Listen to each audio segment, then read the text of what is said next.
بسم اللہ الرحمن الرحیم۔ اعوذ باللہ من الشیطان الرجیم یختص برحمتہ من یشاء واللہ ذو الفضل العظیم۔ عزیز طلبہ اکرام، سبق نمبر 260، آیت نمبر 73 تا 77۔ دوسرا حصہ صورت کا جو کہ رسالت کے منکرین کے خبائث کا بیان چل رہا ہے، تو 7ویں نمبر کی خباثت کا ذکر ہے کہ وصیت بالدین الباطل ولا تؤمنوا الا لمن تبع دینکم، اور اللباب جو ہے دمشقی، انہوں نے کہا کہ سورہ آل عمران کے اندر یہ آیت مشکل ترین آیت ہے، تو اس اشکال اور مشکل ہونے کی وجہ سے آیات کے اندر توجیحات بھی زیادہ ہیں۔ ابن عطیہ نے کہا ہے کہ وَلَا تُؤْمِنُوا تو بالاتفاق یہ وقالت طائفۃ من اہل الکتاب کے ماتحت داخل ہے، یعنی اہل کتاب کا قول ہے۔ بعض قرطبی رحمہ اللہ نے اگرچہ یہ کلام اللہ شمار کیا، لیکن وہ بات درست نہیں ہے، کیونکہ اللہ تو ایسی وصیت نہیں کرتا کہ لوگوں کو دین پر یہ کہے، تو انہوں نے توجیہ کی کہ لوگوں کو دین پر پکا کرنے کے لیے ایسا کہا ہے، لیکن اصح توجیہ یہ ابن عطیہ کی ہے کہ وقالت طائفہ، اہل کتاب کی ایک جماعت نے کہا اپنے عوام سے اور چھوٹوں سے، آمنوا بالذی انزل علی الذین آمنوا، کہ اس کتاب پر جو محمد رسول اللہ پر نازل ہے اس کے اول حصے میں ایمان لیا اور آخر میں انکار کرو تاکہ لوگ بدظن ہو جائیں، لیکن ولا تؤمنوا ایمان نہ لانا، کسی کی بات ماننا نہیں ہے، ایسا نہ ہو کہ تم یہ بات کہو اور تم واقعی ایمان لے آؤ، بات تو اسی آدمی کو مانو جو تمہارے دین پر ہو۔ تو اس ولا تؤمنوا یہ ایمان لغوی یا ایمان شرعی دو توجیہ اس میں یہ ہے۔ اگر لغوی ایمان ہو تو لام میں، یہ لام جو اس کا صلہ میں ہے، یعنی لتؤمنوا کے ساتھ متعلق ہے، اور ایمان کے صلہ میں لام آ جائے تو اس صورت میں یہ ایمان لغوی مراد ہوتا کہ نہیں ماننا کسی کی بات مگر اس آدمی کی جو تمہارے دین کے تابعدار ہو، یا ایمان شرعی مراد ہو تمہارا ایمان نہیں لانا کسی نبی پر، الا من اس وقت لام صلہ کے لیے نہیں ہے بلکہ لام زائدہ ہے، مگر اس آدمی اس نبی پر ایمان لے آنا تبع دینکم جو تمہارے دین کے موافق ہو، جو تمہارے دین پر نبی ہوگا اور تمہارے دین کے موافق باتیں کرے گا اس پر ایمان لانا، اس کے علاوہ کسی اور نبی پر ایمان نہیں لانا۔ دوسرا یہ کہ اللہ استثناء ہے، تو یہ مستثنیٰ مفرغ ہے، مستثنیٰ منہ محذوف ہے، ولا تؤمنوا لأحد، یعنی کسی کی بات نہیں ماننا یا کسی پر ایمان نہیں لانا، وہ محذوف ہے احدن یا لأحد، الا لمن مگر اس آدمی کی بات ماننی ہے تبع دینکم جو تمہارے دین کی تابعداری کرے۔ پھر یہ قول عام ہے کہ یہ بڑے جو ہے اپنے عام چھوٹوں سے، علماء سے، طلباء سے اور بڑے مولوی چھوٹوں سے کہتے تھے کہ ایسا کرنا، یا یہ ہے کہ خاص مراد ہے، عام نہیں ہے، کہ ان خاص جو ان کے جاسوس تھے، ایجنسی والے، سی ڈی والے، ان سے یہ بات کہی جو لوگوں کو مرتد کرنے کے لیے جا رہے تھے، ان سے یہ بات کہی، اور ساتھ میں یہ کہا کہ آپ جب اس آدمی کی یہ جو ایمان کا اظہار ہے یا اپنے کفر کا جو اظہار ہے یہ ہر کسی کے سامنے نہیں کرنا، بلکہ تمہارے جو ہمارے دین سے ان کے دین میں چلے گئے اور اس دین کو چھوڑ دیا، ان سے یہ بات کہو کہ یہ پیغمبر ٹھیک نہیں ہے اور اس کی دین پر نہیں آنا، تاکہ وہ بدظن ہو جائے، کیونکہ صحابہ اکرام کے سامنے ایسی باتیں تو وہ کر نہیں سکتے۔ پھر اس طرح قل ان الہدی ہدی اللہ، اس کے اندر دو ترکیب ہے، ایک تو وہی پہلی ترکیب کہ ان الہدی اس کا اسم ہے اور ہدی اللہ اس کی خبر ہے، اور دوسری توجیہ یہ کہ ان الہدی میں الہدی مبدل منہ اور ہدی اللہ اس سے بدل ہے، معنی بے شک ہدایت، ہدی اللہ اللہ کی ہدایت، یعنی اللہ کی ہدایت، اور صورت میں مراد اس سے طریقہ ہوگا، بے شک ہدایت یعنی اللہ کی ہدایت یعنی اللہ کا طریقہ، ان یؤتی احد مثل ما اوتیتم یہ خبر ہوگی، اللہ کا طریقہ تو یہ ہے کہ اللہ کیا کسی کو دیتا ہے اس جیسی کتاب جو تمہیں دی گئی، یعنی یہ کتاب اللہ نے تمہیں ہی دی ہے، جو اللہ کی ہدایت ہے کہ اللہ کسی کو جب ہدایت دیتا ہے یہ کتاب تمہارے ہی پاس ہے۔ او بمانا الہ کیا ہوگا، وہ کتاب اس کو دی جائے یہاں تک کہ وہ اس کے ذریعے تم پر غالب آ جائے تمہارے رب کے ہاں، ایسا نہیں ہو سکتا۔ اور ایک توجیہ جو پہلے گزر چکی تھی، ایوتا جو ہے یہ مفعول بھی ہوگا ولا تؤمنو کے لیے، اور اس صورت میں پھر یہ تھا کہ اللہ کا مستثنی منہ ایک محذوف ہے جو لأحدن ہے، اور ایک صورت میں ایوتا جو ہے یہ اس سے مستثنی ہے۔ ولا تؤمنو مانا تصدیق نہ کرو، ایوتا کہ دیا جائے کسی ایک کو وہ دین جو تمہیں دیا گیا ہے، یا یہ کہ وہ غالب آ جائے تم پر تمہارے رب کے ہاں، یہ یقین کسی کے لیے نہ کرو۔ ایک توجیہ یہ بھی ہے ایوتا یہ مستثنی منہ ہے، اور اس میں پھر یہ ہے کہ چونکہ اس پر مستثنی بھی مقدم ہے اور کلام فصل بھی زیادہ ہے، قل ان الہدی ھدی اللہ، اگرچہ معنی اس صورت میں بظاہر درست معلوم ہوتا اور اچھا لگتا ہے۔ اور ایوتا کے اندر ایک توجیہ تو یہ تھی کہ یہ مفعول بھی ہو، دوسری توجیہ یہ کہ یہ خبر ہو، اور تیسری توجیہ جو ہم نے شروع میں بتائی تھی کہ یہاں پر حمزہ استفہام ہے، ایوتا کلام مستقل ہے اور اس میں قرات بھی آئی ہوئی ہے، تو معنی یہ ہوگا کہ کیا کسی کو دیا جا سکتا ہے اس طرح کا دین یا اس طرح کی کتاب جو تم کو دی گئی یعنی ہمارے پاس، پھر اس صورت میں او دونوں معنی میں ہو، یا کیا وہ غالب آ سکتا ہے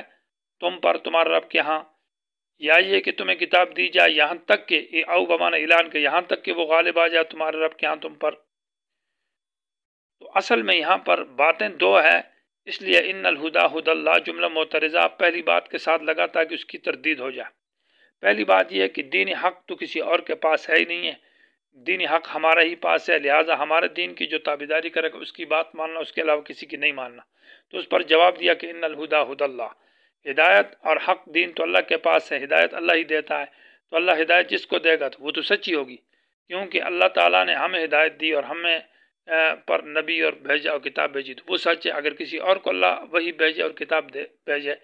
تو ہدایت تو منحصر ہے کہ وہ منزل من اللہ وہی ہو، تو وہی جس پر آ جائے تو وہ دین حق ہوگا۔ لہٰذا یہ بات کہنا کہ دین ہمارے اندر بند ہے اور ہمیں نبی ہے، اور ہمارے اندر مثلا کتاب ہے اور نبی ہمارا نبی سچا ہے، اس کے بعد کوئی نبی نہیں آئے گا، یہ بات درست نہیں ہے، اس کی تردید کی ہے۔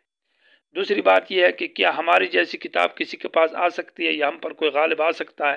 تو اس کا جواب دیا کہ قل ان الفضل بید اللہ، فضل تو اللہ کے ہاتھ میں ہے، اللہ تعالیٰ جس کو چاہے دے دیتا ہے۔ ومن اہل الکتاب، یہ خباثت نمبر 8 ہے کہ اس میں ان کی خیانت کا ذکر ہے، اور خیانت میں لیکن تقسیم ہے کہ تمام اہل کتاب خائن نہیں ہے، اچھے لوگ بھی ہیں، امانت دار ہے اور عہدے کی حفاظت اور لوگوں کی امانت کا خیال کرتے ہیں، اور بعض اس میں سے خائن ہے جو خیانت گر ہے۔ ومن اہل الکتاب، اہل کتاب میں سے من وہ لوگ بھی ہے، ان تامن ہو اگر آپ ان کو امانت دار ٹھہرائیں، بقنطار ایک بڑے مال یعنی خزانے کے، قنطار متعین نہیں ہے، بعض نے تعین کی ہے لیکن تعین اس میں نہیں، اصل میں بہت زیادہ مال کو کہتے ہیں بڑا خزانہ۔ اگر آپ اس کو خزانے کا امیر بنا دیں، وزیر بنا دیں، اس کو اس کے حوالے کر دیں، یا ویسے بطور قرض دے دیں، یا کوئی اور اس کے پاس چیز رکھوائے، یؤدی ہی تو وہ اس کو ادا کرے گا، الیہ کا آپ کو، معنی یہ کہ اس میں خیانت نہیں کرتا، وہ امین آدمی ہے، اچھا آدمی ہے، یہ اس کے اچھے ہونے کی علامت ہے۔ ومنہم، اور بعض اہل کتاب میں سے من وہ ہے، ان تامن ہو اگر آپ اس کے پاس کوئی چیز امانت میں رکھیں، امین بنائیں اس کو، بدینار ایک دینار یعنی ایک اشرفی کا، تو لا یؤدیہ الیک، وہ آپ کو ادا نہیں کرے گا، کیونکہ وہ خیانت گر ہے اور وہ خیانت کرتا ہے۔ الا ما دمت علیہ قائما، ہاں جب تک آپ اس کے سر پر کھڑا رہے تو تب وہ ادا کرے گا، یعنی یہ خیانت وہ کرتے ہیں، اور خیانت گر ان کے اندر اس لیے ہے کہ وہ ان کے اندر دینداری نہیں ہے اور وہ حرام سے ڈرتے نہیں ہیں، لیکن ایک صورت میں وہ آپ کو پیسہ ادا کرتا ہے کہ آپ اس کے پاس بار بار جائیں اور بار بار اس کو کہیں کہ مجھے پیسے دے دیں۔ یہاں علیہ بمانا عندک ہے، مانا ما دمت عندہ قائما، جب تک اس کے پاس کھڑے نہ رہیے، علیہ کا یہ معنی نہیں کہ اس کے سر پر کھڑے ہو جائیں۔ وہ اس لیے پھر ادا کرتا ہے کہ وہ ڈرتا ہے کہ میری بےزتی ہو جائے گی لوگوں کے سامنے، یہ آدمی بار بار مجھے کہہ رہا ہے تو میرا نام مٹ جائے گا، میری شہرت ختم ہو جائے گی، تو یہ اس وجہ سے دیتا ہے۔ ورنہ اس کے اندر یہ ہے کہ آپ نے اس کو پیسے دیے اور جب مانگتے ہیں تو وہ کہتے ہیں مجھے کب دیا ہے، مجھے تو پتہ ہی نہیں ہے، بالکل منکر ہو جاتے ہیں۔ تو ایسے لوگ بھی ہیں اہل کتاب میں، علماء میں اور پڑھے لکھے لوگوں کے اندر ایسے لوگ ہیں۔ ذالک بانہم، اس پر یہ سوال ہی پیدا ہوتا ہے کہ یہ تو عوام کے اندر بھی ہے، یہ لوگ خیانت کرتے ہیں اور پھر چیز دیتے نہیں ہیں، یا عہدے میں بھی خیانت کرتے ہیں، اور اگر اس کو کسی چیز کا وزیر بنایا جائے، امیر بنایا جائے، تب بھی اس میں خیانت کرتے ہیں، بیت المال کا اجتماعی مال کو کھا جاتے ہیں، بیچ دیتے ہیں، ہڑپ کر دیتے ہیں۔ اس کا جواب یہ ہے کہ عوام تو کرتے ہیں لیکن وہ اس کو گناہ سمجھتے ہیں اور گناہ سمجھ کر کرتے ہیں۔ بعض پڑھے لکھے اور علماء جو لوگ ہوتے ہیں وہ اس کو اپنے لیے حلال سمجھتے ہیں۔ ذالکہ، یہ جو ہے یہ پیسے ادا نہ کرنا یا امانت ادا نہ کرنا، بیانوں اس وجہ سے قالو، یہ کہتے لیس علینا، نہیں ہم پر، فی الامیین، مانا عوام کے مال میں، سبیل، کوئی ملامتی یا گناہ، فی الامیین مانا فی اموال الامیین، عوام کے مال کے کھانے کے بارے میں، سبیل ملامت یا سبیل بمانا اسم، کوئی گناہ نہیں ہے۔ وہ کہتے ہیں مال موزی بدست غازی، بس یہ موزی ان کا مال ہمارے لیے حلال ہے۔ تو اس طرح کا عقیدہ اور اس طرح کا نظریہ ان کے اندر پایا جاتا تھا، جیسے کہتے ہیں یہ کمائیں گے تو ہم کھائیں گے، بس ہم تو مطلب یہ ہے کہ بخشے بخشائے ہوئے ہیں۔ اور اس کی وجہ یہ تھی کہ وہ دو وجہ کہتے تھے کہ نحن ابناء اللہ و احباء، ہم اللہ کے بیٹے ہیں، ہم اللہ کے لاڈلے ہیں، اللہ کے پیارے ہیں، تو ہمارے لیے تو سب چیزیں حلال ہیں، ہمارے لیے تو حرام ہے ہی نہیں۔ تو دو گناہ، ایک تو خیانت کرتا ہے اور ایک حرام چیز کو حلال سمجھتا ہے، یہ گو کہ بہت بڑا گناہ ہے۔ اور وَيَقُولُونَ، ساتھ جھوٹ بولتے ہیں، تیسرا گناہ کہ جھوٹ باندھتے ہیں اللہ، اللہ پر، الکذب، جھوٹ، کہ اللہ نے کہا ہے کہ ان کا مال کھاؤ اور تم تو مطلب دین کے ٹھیکیدار ہو، تم دین بیان کرنے والے، کتاب والے ہو، لہذا لوگوں کا مال کھاؤ اور ہمارے لیے حلال ہے، جائز ہے۔ وَهُمْ يَعْلَمُونَ، یہ جانتے بھی ہے کہ یہ گناہ ہے، یہ علم بھی ہے کہ یہ گناہ ہے کتاب و سنت میں، اور ساتھ ساتھ نسبت اللہ کی طرف کرتے ہیں، اور تو مانا حرام بھی کھاتے ہیں، خیانت بھی کرتے ہیں،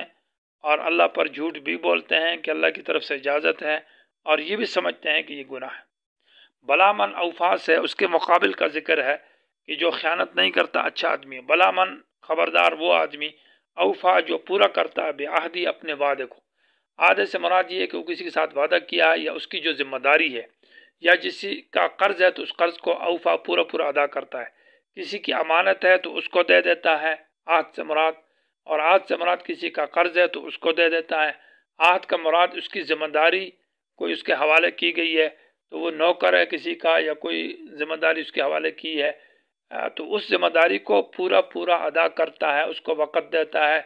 جو اس کے ذمہ کام لگایا گیا ہے اس کام کو امانت اور دیانتداری کے ساتھ ادا کرتا ہے۔ اور واتقا، اللہ سے ڈرتا ہے، اور واتقا، حرام سے بچتا ہے، تو فإن اللہ یحب المتقین، بے شک اللہ تعالیٰ محبت کرتا ہے المتقین، ایسے متقیوں سے، یہ متقی ہے۔ عبارت تو یوں ہونی چاہیے تھی فإن اللہ یحبہم، اللہ ان سے محبت کرتا ہے جو اوفا بعہدہ واتقا ہے، لیکن یہ بتایا کہ جو ذمہ داری کو پورا ادا کرے، لوگوں کی امانتوں کو ادا کرے، وعدے کو پورا کرے، اور حرام سے بچے اور اللہ سے ڈرے، یہ بتا رہا کہ یہ ہے تقوی۔ یحبہم ضمیر نہیں بتا، المتقین کے کہا، اس کو تقوی کہا جاتا۔ ان الذین، اس کے مقابلے میں ہے کہ جو ذمہ داری ادا نہیں کرتا اور جو حرام سے نہیں بچتا بلکہ دنیا کے پیچھے پڑا ہوا اور دین میں خیانت کرتا ہے، تو مطلب یہ ہے کہ ذمہ داری ادا نہیں کرتا، اس میں خیانت کرتا ہے، اور خیانت اس لیے کرتا ہے کہ وہ دنیا کی لالچ ہے اس کے اندر، اور دنیا کی حرص ہے، تو دنیا کی لالچ اور حرص کی وجہ سے وہ دین فروش بھی ہے۔ کہ مجدد رحمہ اللہ نے لکھا ہے کہ انشان کی دین را ذریعہ معاشرہ ساندن، بدترین زمانہ ولصوص الدین، یہ لوگ جنہوں نے انشاء علماء سوء، یہ جنہوں نے دین کو ذریعہ معاش بنایا ہوا ہے اور دین کے نام پر دنیا کماتے ہیں اور دین مقصد نہیں ہے، اس کو میں سے ذریعہ بنایا ہوا ہے، تو ان مجدد نے لکھا ہے کہ انشاء علماء سوء، یہ برے علماء ہیں، ولصوص الدین، اور یہ دین کے چور ہیں، وہ بدترین زمانہ، اور زمانے کے بدترین لوگ ہیں، وہ مردمان شریر، یہ شریر قسم کے مرد ہیں، تو ان کا تذکرہ ہے تقابل میں۔ ان الذین، بے شک وہ لوگ، یشترون، جو لیتے ہیں جو پسند کرتے ہیں بعہد اللہ، اللہ کے وعدے کے مقابلے میں۔ عہد اللہ سے مراد توحید، عہد اللہ سے مراد اللہ کی کتاب، اور عہد اللہ سے مراد یہ ہے کہ جو وہ کسی کے ساتھ وعدہ کرتے ہیں۔ ایک آدمی بازار میں اپنا سودا بیچ رہا ہے اور وہ عصر کے وقت قسم کھاتا ہے کہ اللہ کی قسم یہ ایک بندہ آپ سے پہلے جو ہے نا مجھے 100-200 روپے دے رہا تھا لیکن میں نے نہیں دی، اور لہٰذا جی آپ لے لیں، میں قسم کھاتا ہوں، تو اس طرح کی قسم اس میں داخل ہے۔ بے شک وہ لوگ جو پسند کرتے ہیں اللہ کے وعدے کے مقابلے میں، وہ ایمانہم، اور اپنی قسموں کے بارے میں۔ ایمان اس لیے ذکر کیے کہ عام طور پر وعدہ کرتے وقت لوگ قسم کھاتے ہیں، اس لیے عہد اللہ کے ساتھ ایمانہم کو ذکر کیا ہے۔ ثمن قلیلہ، معمولی عوض جو کہ دنیا ہے، اور دنیا کی جو کچھ بھی ہے، مال متاع اور اقتدار، اور اولئک لا خلاق لهم، ان کے لیے کوئی حصہ نہیں آخرت میں، مانا ثواب نہیں ملے گا، یا تو بالکل ثواب سے محروم ہو جائیں گے یا ثواب کم ہو جائے گا، کیونکہ ان کے اندر ریاکاری، شہرت، دنیا مقصد ہے۔ ولا یکلمہم اللہ، اللہ ان سے رحمت کی بات نہیں کرے گا، غضب کی بات کرے گا۔ ولا ینظر الیہم، اللہ ان کی طرف نہیں دیکھے گا نظر رحمت سے یوم القیامت۔ ولا یزکیہم، اللہ تعالیٰ ان کی تعریف نہیں کرتا، ثنا نہیں کرتا، ان کو اچھا نہیں کہتا۔ اللہ تعالیٰ ان کو پاک نہیں کرے گا کہ وہ گناہ کی سزا ان سے معاف ہو جائے اور یہ پاک ہو جائیں، بلکہ سزا ان کو دی جائے گی۔ وَلَهُمْ عَذَابٌ علیم، اور ان کے لیے دردناک قسم کا عذاب ہوگا۔ یہ ایسے علماء جو دین فروش ہے، اللہ تعالیٰ ان کا لئے کوئی ثواب نہیں ہے، ان سے اللہ بات نہیں کرے گا، ان کی طرف اللہ نظر رحمت قیامت کے دن نہیں دیکھے گا، اللہ ان کو گناہوں سے پاک نہیں کرے گا جب تک سزا نہیں دے گا، ان کے لیے عذاب علیم، کیونکہ ان کے اندر منافقت، دھوکہ اور منافقین کی صفت پائی جاتی ہے، اور جس کے اندر منافقین کی صفت پائی جاتی ہے اس کے لیے عذاب علیم کا ذکر ہوتا ہے۔ اللہ تعالیٰ حفاظت فرمائے۔